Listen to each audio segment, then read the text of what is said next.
what I'm going to be doing in this video specifically is trying to not have to drain all of the or take out the radiators to do this, because as you can see, the oxygen sensor is pretty deep down in there. I can't get my hands in there. Also, only do this when your car is cold, because otherwise you will burn yourself. But what my goal is going to be to do is basically get these fans out first, and then this also little coolant reservoir. Then I can hopefully move this fan assembly up and out. That will give me a little bit more access so that I can actually get to that O2 sensor. And then once I've done that, I can replace it with this brand new one. And also, if you're doing this on your own car, spend the extra money to buy the genuine Denso sensors, because purchasing the aftermarket ones are going to result in early failures, as well as potentially just making you have to come back and do this all over again. So to save yourself the headaches, it is worth it to just buy the real part in the first place, do it right the first time, and know that you've got a good sensor in place, so that, you know, if you are still getting that P0420 error code or whatever emissions error code that is probably the reason why you're here, you've got the right part. So that's what we're going to be doing, and stay tuned. And before we get started with any of this stuff, we're going to be disconnecting the battery. So from the negative terminal, just going to be loosening off this connector, and then making sure we've properly disconnected the battery from the car, so that we don't run the risk of electrocuting anybody. So just going to tuck that guy right in there.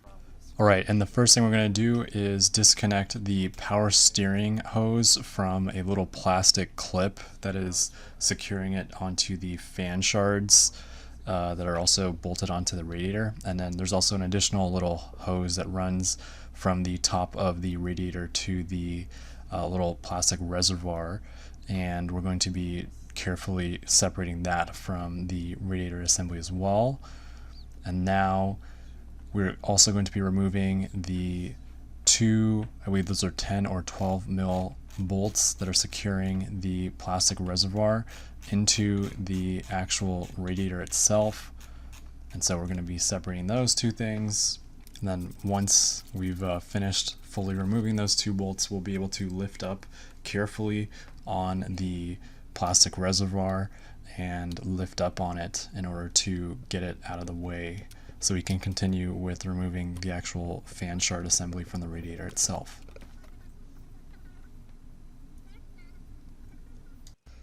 And also at this point I realized that I needed to remove the two plastic clip connectors for each fan. So on the bottom left of the left fan, there's a little connector, and I do recommend using your actual fingers and not a glove if you're going to try to disconnect it, so you can actually feel the little tab that you need to depress. You're going to depress the tab and then remove the two connectors on either fan. So that's what I'm doing right now in the video. And then once we've done that, we can proceed with actually removing the three bolts that are securing the top of the fan shard onto the radiator assembly.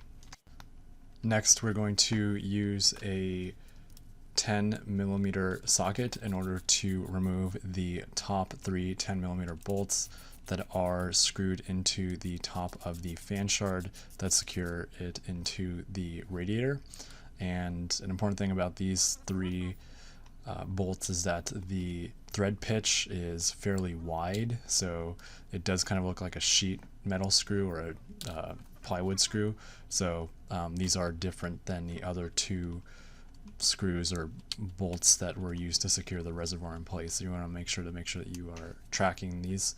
And then I'm also using a bungee cord in order to help keep the power steering pump tubing out of the way of the fan assembly for when I'm going to lift that up.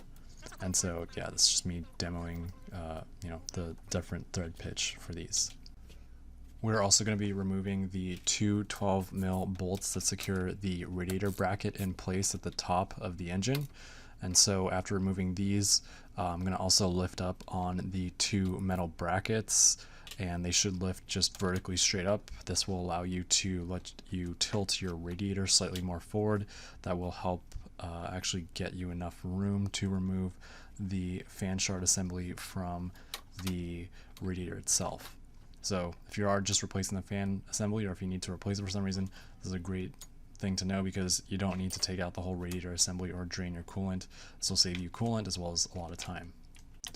Now when you are actually going to begin separating the fan assembly from the radiator itself, it should lift vertically upwards because there's a little vertical tab on the base of the fan assembly that is holding it into the actual radiator assembly. So the goal here is to kind of like lift it slightly out but mostly up to get that little clip to clear. And so also be very gentle with this because this is made out of plastic.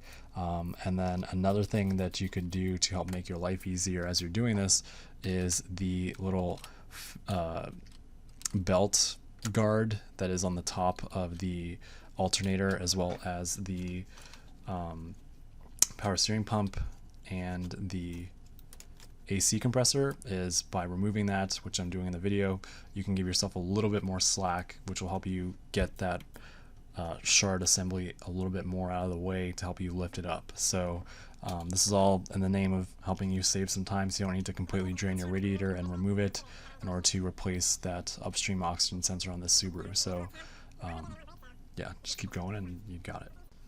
And the other thing you'll see is that after you've removed it, you now have a lot more access down to that oxygen sensor on your catalytic converter / headers on this Subaru. So that's what we're going to be doing next, is actually removing that. Next, we're going to be making use of a 22mm O2 sensor removal tool. You can probably borrow this from a local auto parts store or purchase one, but basically you're going to be putting this around the oxygen sensor, and the reason it's got that little cutout is for the cable, so you can wrap the whole socket around it.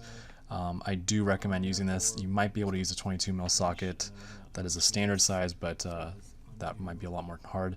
Anyways, you're also going to be making sure to unclip the plastic connector up there, as well as the little metal bracket that I was pointing to earlier that is holding it so that to prevent the cable from banging into the exhaust.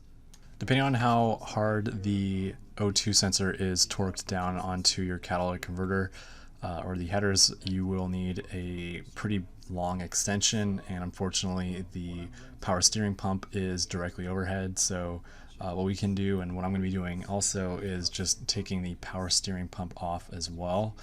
It's not as bad as it sounds because it's just held on with 3 bolts that are 12 millimeters big, and so we're going to be loosening the AC power steering belt by undoing the lock nut as well as the adjuster nut or bolt at the top of it. And then once we get the little electrical connector also removed from the back of the power steering pump, we'll be able to gently lift it up and out of the way in order to get us some more vertical access down at the oxygen sensor on the headers, so that we will be able to finish removing it the rest of the way, because it is probably torqued down very much. Also, using WD-40 to help you along the way is probably some good advice too, because these O2 sensors do get extremely hot and they get really baked on there. But I'm just also showing right now the locations of the 3 12mm bolts. One of them is pretty out of sight, so it's hard to see, but I'm just trying to make it very clear in this video where they are. And the longest one is the bottom right. The other 2 are the same length and they are shorter. So once you do this, you can then proceed with fitting on a longer extension if you need to. Okay, and so after getting all 3 of the 12mm bolts off, as well as the electrical connector, what I'm doing in the video is just taking out the last of the 12mm bolts. You will be able to lift the power steering pump up and out of the way, and also make sure you remove the belt first too. But now that you've slid the belt off, as well as the 3 bolts and the electrical connector, you'll be able to lift the power steering pump out of the way, which will get you a lot more vertical coverage on the O2 sensor. And then also using a little magnet bar can help a lot in terms of getting that deep 12mm bolt out of the engine, because it is hard to use if you don't have long fingers. So yeah. And then here's what it should look like after you get your power steering pump out of the way, and you'll be able to go grab a 1/2-inch extension and stick it onto the end of your O2 sensor removal socket, and then you'll can put a bigger breaker bar or ratchet on top to actually remove the O2 sensor. And so after you have broken the bad O2 sensor free from the headers, you can now inspect it. This is the one that came out of my car, and now you can proceed with actually installing the new one. Putting in the new O2 sensor is going to be fairly straightforward. It's just the reverse of the removal process. You are going to be taking it out of the wrap. Denso does provide some copper anti-seize grease, but you also do have some anti-seize that is already installed on the unit that I got, so might not need to apply it. I didn't apply it, and yeah, it's basically just taking off the plastic and threading it back in. You want to make sure that this threads in nicely into the new headers, and then once you've done that, as well as you've made sure that your crush washer has stayed on, which is that big flange around the top of it, you are good to go. So that is what we're going to be doing now, is just threading it in, plugging in the connector, as well as clicking in the little plastic tab into the metal bracket to hold the wire in place.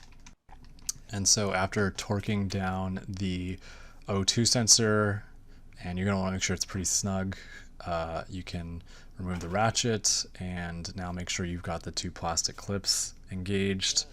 And then what you're going to do next is begin putting the power steering pump back on, so you can torque that down into the engine block, as well as reapply the actual belt for the power steering pump, as well as the alternator.